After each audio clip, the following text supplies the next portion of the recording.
લાઈફમાં કેટલું પ્રેશર લેવું જોઈએ? લાઈફમાં કેટલું પ્રેશર લેવું જોઈએ? કોઈ વાતને કેટલું મહત્વ આપવું જોઈએ?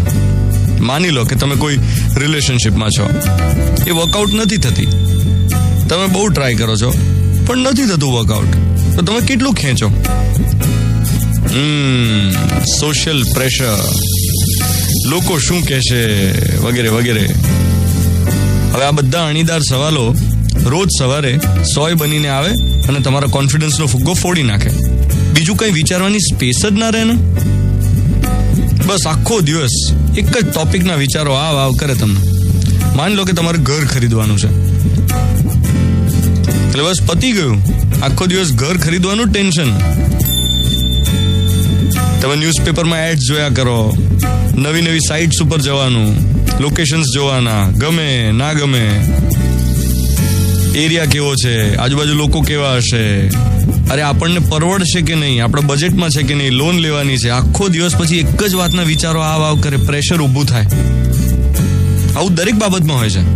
કરિયરનું કોઈ ડિસિઝન લેવાનું હોય કે જીવનનો બહુ મહત્વપૂર્ણ નિર્ણય હોય, લાઈફ પાર્ટનર શોધી રહ્યા હો તમે, મેટ્રિમોનિયલ પર્પઝથી કંઈક કરવાનું હોય, અથવા તો કોઈ માંદગી આવી ગઈ છે, અને જ્યારે માંદગી આવી ગઈ હોય પરિવારમાં, કોઈ ફેમિલીમાં મેમ્બર બીમાર હોય, તમારું કોઈ પ્રિયજન હોય, તો એ માંદગી વિશેના જે નિર્ણયો લેવાના હોય, આખો દિવસ એક જ પ્રકારના વિચારો આવ કરે ને એક પ્રેશર ઊભું થાય. જિંદગીમાં જ્યારે કોઈ એક પ્રશ્ન આવીને ઊભો રહે ને, એટલે મન મસ્તિષ્ક પર એ પ્રશ્ન છવાઈ જાય, બીજું કોઈ વિચારવા જ ના દે ને. હવે કેટલું પ્રેશર લેવાનું?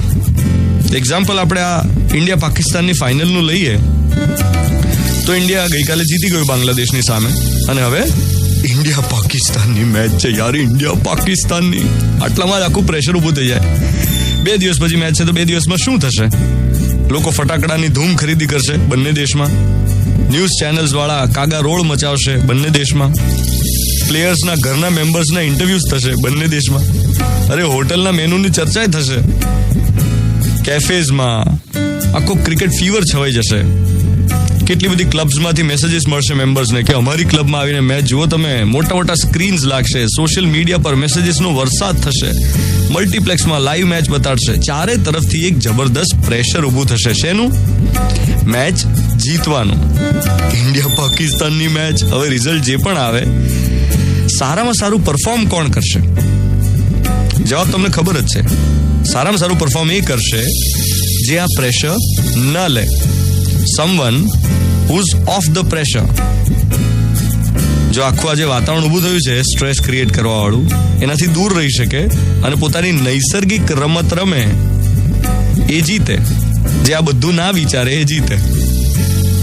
તો આજનો મોર્નિંગ મંત્ર એ છે કે જ્યારે એક પ્રશ્ન સતાવતો હોય ત્યારે પ્રશ્નને બાજુ પર મૂકીને તમે તમારી જાત સાથે વધારે સારી રીતે કનેક્ટ કરી શકો, એટલી મોકળાશ જો તમને મળતી હોય તો તમે વિનર છો. 7:12 થઈ રહી છે. શુક્રવારની સવાર. હું છું ધ્વનિત તમારી સાથે on Mirchi 98.3. Good morning my dear.